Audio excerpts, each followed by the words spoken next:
Christmas 1957. It is night, and the fields near the village are white with snow. The village is quiet, but not everybody is sleeping. Eyes are watching the roads and the fields near the village, because this is Czechoslovakia, and the year is 1957. Across the fields, only half a kilometer away, is the Austrian border. But the people of Czechoslovakia are not free to go to Austria. The border guards watch day and night, and they carry guns. In a house in the village, a man and a woman are talking. The woman holds a 6-month-old baby boy in her arms. She is excited, but she is afraid too. "Tell me again," she says. "Did he get to Austria all right last night?" "Yes, he did," the man says. "Nobody saw him. Nobody heard him. But last night was easy because the sky was dark. Tonight it's more difficult. Look at that moon. But it's Christmas night," the woman says. "And the guards are drinking in the guardhouse, yes." "That's true," says the man. "But sometimes they come out and drive up and down the road for a time. So you must be careful, and you must run fast, very fast." He looks at his watch. It's time to go. The woman puts on a white coat and a white hat. The baby wears a white coat too, and the woman carries him on her back. "Good," the man says. "White is best when there's snow. Nobody can see you. Now, are you ready? Let's go." They leave the house and walk quickly out of the village. After a time, they stop, and the man says very quietly, "Okay, do you see those trees? Turn right there and go 50 meters. When you come to the road, go across it quickly and run down the hill through the trees. Then you come to the river. Turn left and go 500 meters. The trees finish there and you can walk through the river easily. Across 2 more fields and you're in Austria. Our friends are waiting for you in the second field. Go now. Goodbye and good luck." The woman begins to run. The baby on her back is sleeping, but now he opens his eyes and begins to cry. The woman is afraid and runs more slowly, but the baby's crying is loud in the night. At the trees, the woman turns right, and soon she is at the road. She does not see the black car under the trees, but the men in the car see her. Suddenly there's a noise in the night, the noise of guns. Then it is quiet again. The woman's body lies in the snow on the road. Now the only sound is the crying of the baby. Chapter 2, England, 1995. "Hey, Jan, look at this," Carol said. She had a letter in her hand and took it across to her husband at the breakfast table. "It's from the Oxford Orchestra," she said. "They're giving concerts in the Czech Republic this Christmas. They're doing 3 concerts in Prague, and they're asking me to go because they need a harpist. Shall we go to Prague for Christmas? I can play with the orchestra, and you can come with us." "When are the concerts?" asked Jan. "I always have a lot of work in the weeks before Christmas. I must finish writing my new book then." Jan taught Czech at Oxford University and wrote books about languages. He was born in Czechoslovakia, but came to England with his father when he was very young. He met Carol when she was one of his students at university. "The first concert is on December 20th, Carol answered. "Are you free then?" "No, I'm sorry, Carol," Jan said, "but I can't come before December 24th. "Well, it doesn't matter. You can come for the second concert. It's on December 25th. "But what about my father?" said Jan. "We can't go away and leave him at Christmas time. He loves a family Christmas with us. You know that." Joseph Vlach was 68 years old and his eyes were bad. He couldn't see very well, so he lived with Carol and Jan. "Joseph can come with us," Carol said. "He often talks about Prague at Christmas. He says it's the most beautiful time of the year there because of all the snow on the old buildings." "I know," said Jan, "but he only talks about Prague. He never wants to go there. Every time we ask him to come with us, he says no. I don't know why, but I think it's because of my mother. When he thinks about Prague, he remembers her. You know, sometimes he cries when he looks at his photo of her. After all these years." Just then, the door opened, and Jan's father came slowly into the room. "Good morning," he said, and sat down at the table. "Is there any coffee?" "It's cold now," said Carol. "Shall I make you some more?" "Thank you, my dear," he answered. "You're very good to me." Carol went out for some coffee. Jan looked at his father carefully. "I must ask him now," he thought, while Carol is out of the room. "You're very quiet, Jan," said the old man. "Is something wrong?" "No, no," said Jan quickly. "Nothing's wrong. It's just, I want to ask you a question, but it's difficult." Jan stopped. His father smiled. "Difficult? Why is it difficult? Are you afraid of an old man?" "Of course not," said Jan, "but I am afraid of your answer. You see, Carol wants to go very much. She loves playing her harp, but it's Christmas time and—" "Stop!" said Joseph. "What are you talking about? Where does Carol want to go at Christmas?" "To Prague," said Jan, "and I would like to go with her. We want you to come too." "Ah!" said the old man. "To Prague. I understand now." The room was suddenly very quiet. Jan drank his cold coffee and waited. The old man took something out of his pocket. It was a photograph of his dead wife, Jan's mother. He spoke very quietly, not to Jan, but to the photograph in his hand. "Perhaps now, before I die, just once I can go back again." Carol came back with some hot coffee. She looked at Joseph, then at Jan.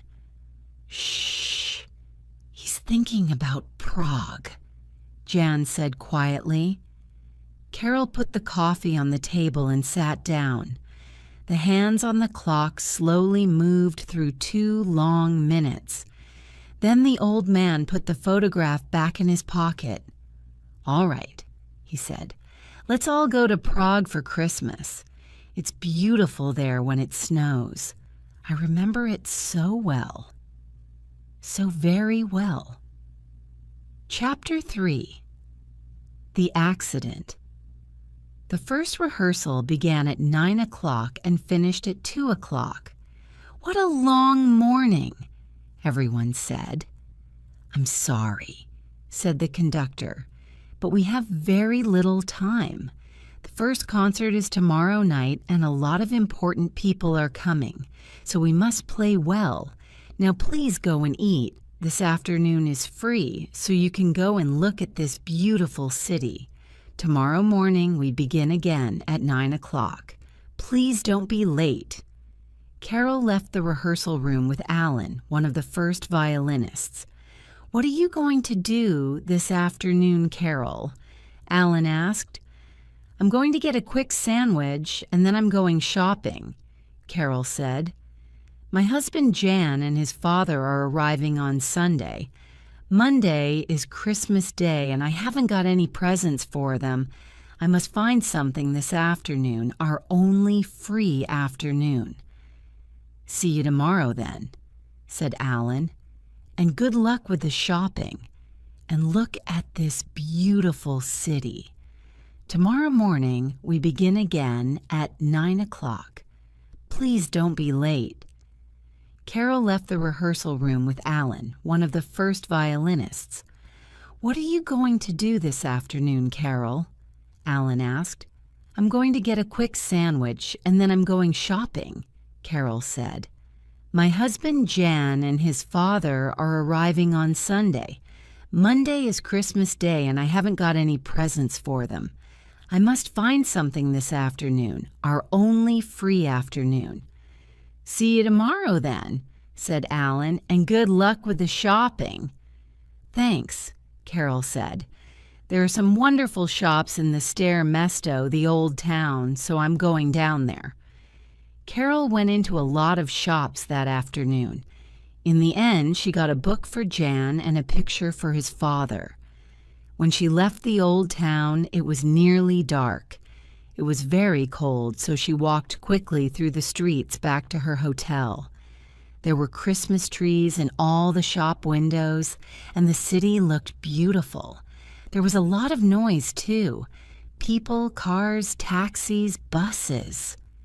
Everybody's doing their Christmas shopping, Carol thought.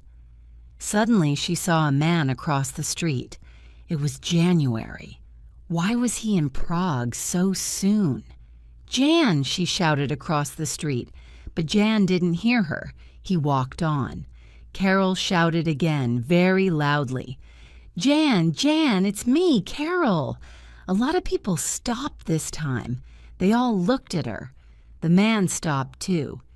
He turned and looked at Carol for a minute, but he didn't smile and he didn't speak. It was a very long minute for Carol. Her husband's eyes were cold, and Carol began to feel afraid. Then he moved and began to walk away from Carol down a little street. Carol did not understand it, but she knew one thing. She did not want to lose him. "Perhaps he didn't see me very well. It's so dark now. Where's he going? Jan, come back. Are you ill?" She ran across the street. There was a sudden noise and somebody shouted. 2 seconds later, Carol lay in the snow. "She ran right in front of me," the bus driver said later. "I couldn't stop. There was no time." Carol's face was white and her eyes were closed. Soon an ambulance came and took her body away. Was she alive or dead? At 9 o'clock the next morning, the conductor was ready to begin the rehearsal. He opened his music and the orchestra started to play. Suddenly his hand stopped moving and the music stopped at once. "Harpist!" the conductor shouted angrily. "What's the matter with you? Are you sleeping? You begin to play here." "Excuse me, Mr. Rinaldi," said someone at the back of the room. "The harpist is not here." Everyone turned and looked at the harp at the back of the orchestra. It was true. There was nobody in the harpist's chair. "Well, where is she?" asked the conductor. There was no answer. "We can't wait for her," he said. "We must have this rehearsal without her. Where is Alan? He can speak some Czech." Alan stood up. "Can you go to the hotel and look for her there?" the conductor asked. "Then come back here at once, with or without her." Alan left. Half an hour later, he was back. "She's not at the hotel," he said. "I spoke to 2 or 3 people in the hotel, and they say that Carol wasn't there at breakfast this morning, and they think that she didn't sleep in her room last night." "I don't like this," said the conductor. "Carol is never late for rehearsals, and she knows that these concerts are important for us. I think we must tell the police." "Shall I do it now?" Alan asked. "Yes," said the conductor. "Please go now." Chapter 4, Nobody Understands. Carol slowly opened her eyes. Her head hurt. She closed her eyes again. A man said something. What was it? "Carol?" she heard. "Carol, can you hear me?" I can hear you, Carol said, but I don't want to open my eyes. My head hurts. Who are you? It's me, Giorgio Rinaldi, the conductor of the orchestra. Mr. Rinaldi? Carol opened her eyes again. Her head didn't hurt so much this time.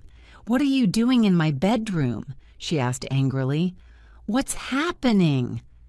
This isn't your bedroom, said Mr. Rinaldi. It's a hospital in Prague. You had an accident yesterday. Can you remember anything about it?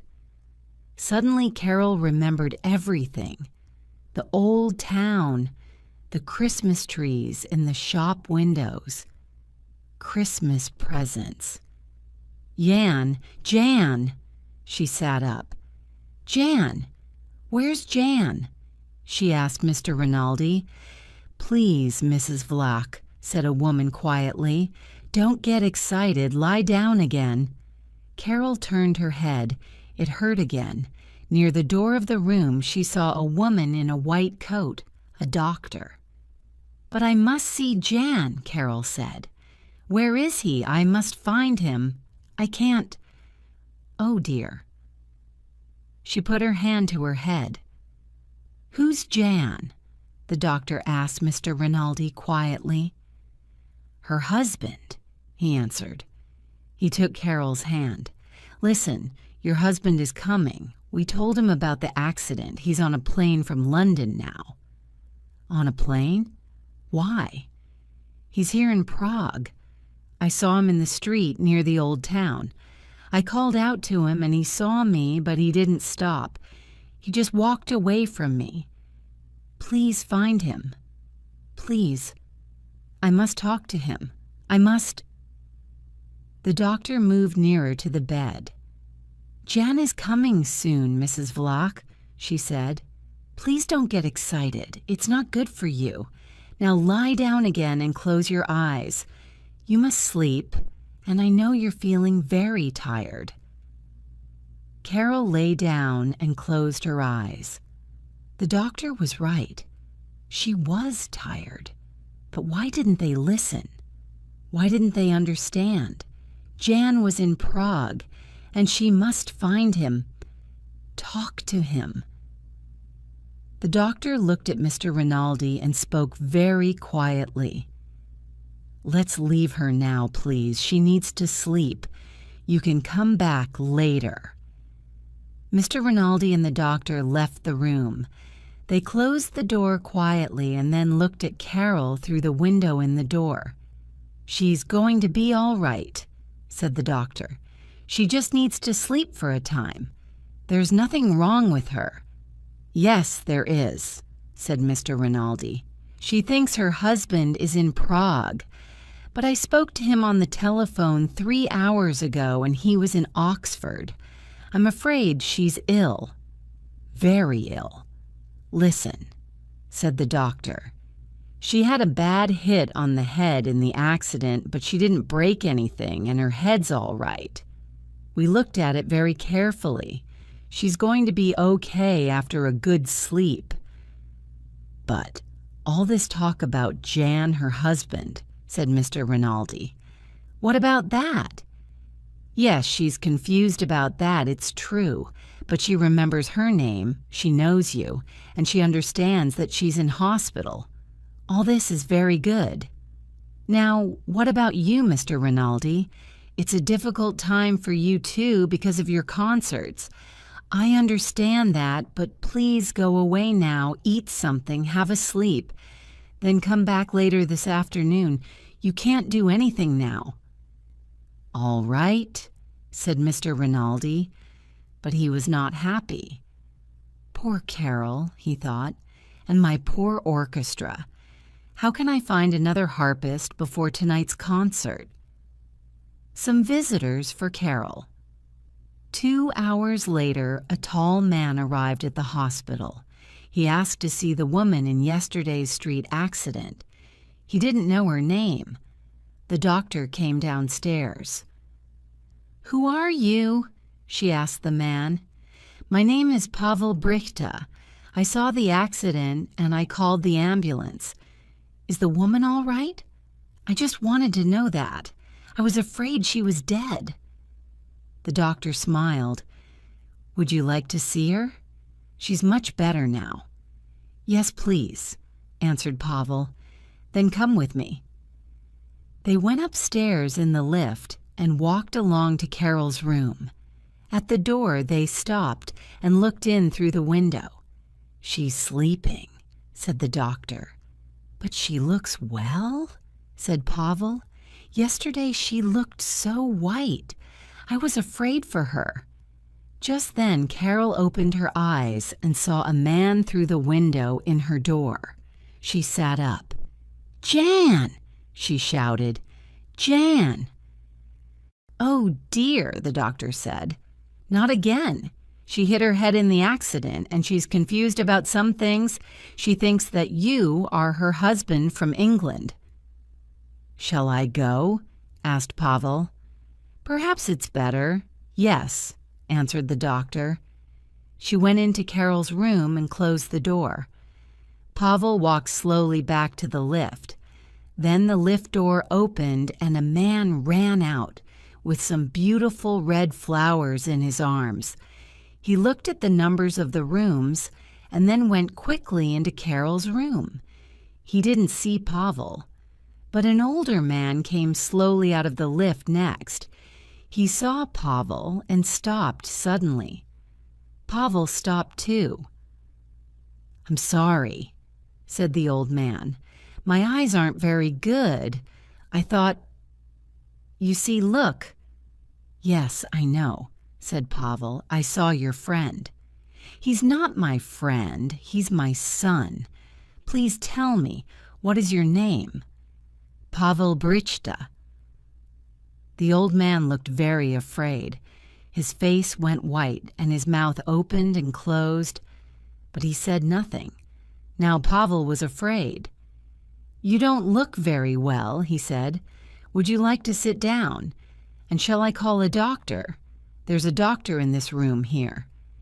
"Please," said the old man. "My son is in that room. Please take me to him."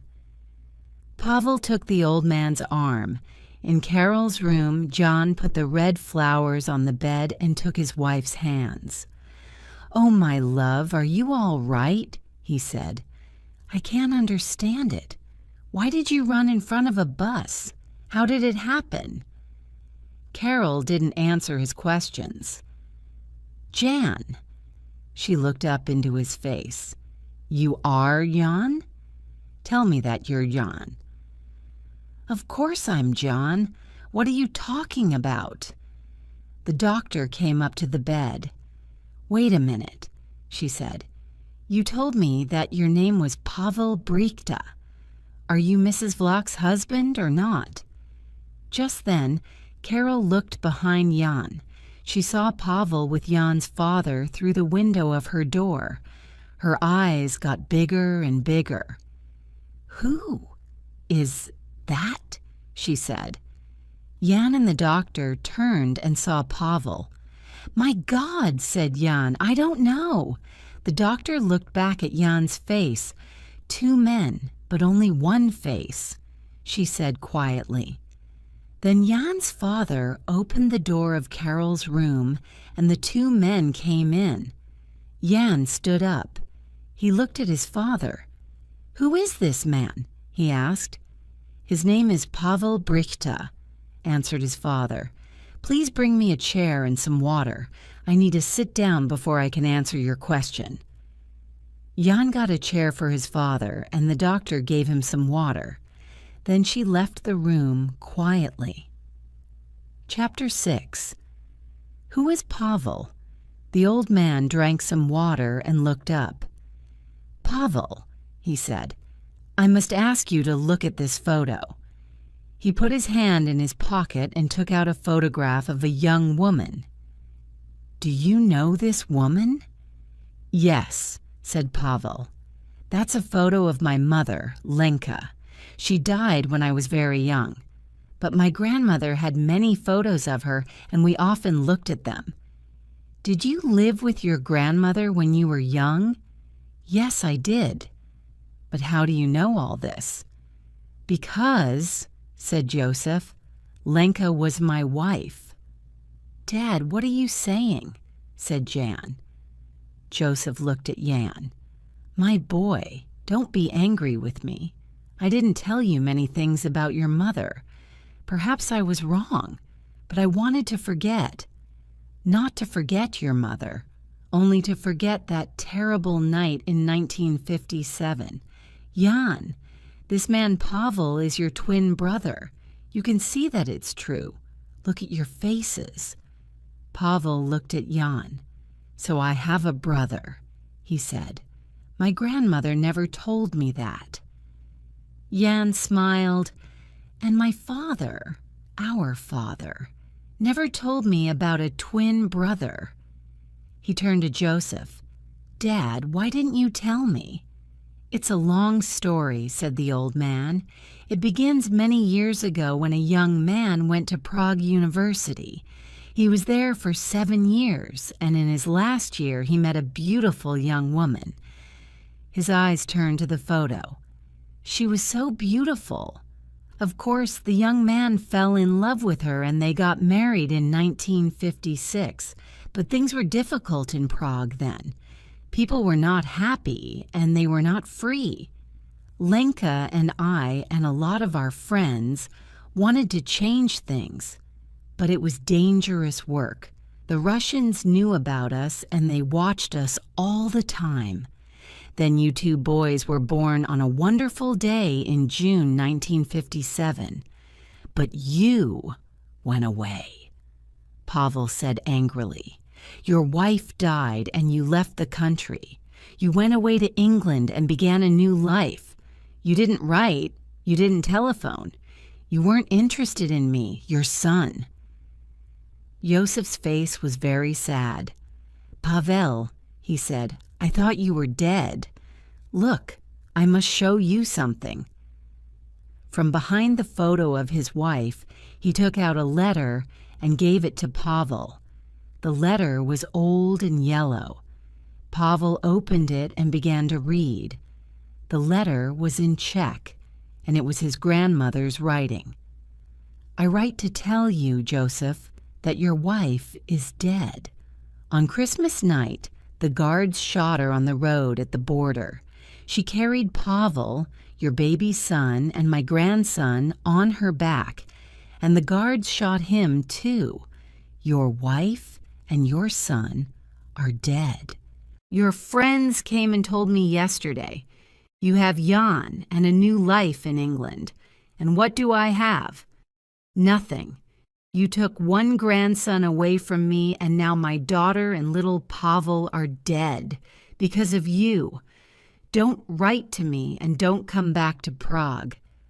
I never want to see you or hear from you again. Stanislava slowly, Pavel put the letter down. I understand now, he said quietly. What a terrible letter. How could she do that to you? And to me? Stanislava loved her daughter very much, Joseph said sadly. She loved you, too, and didn't want to lose you. I see that now. But she never liked me. And after that letter, how could I go back to Prague?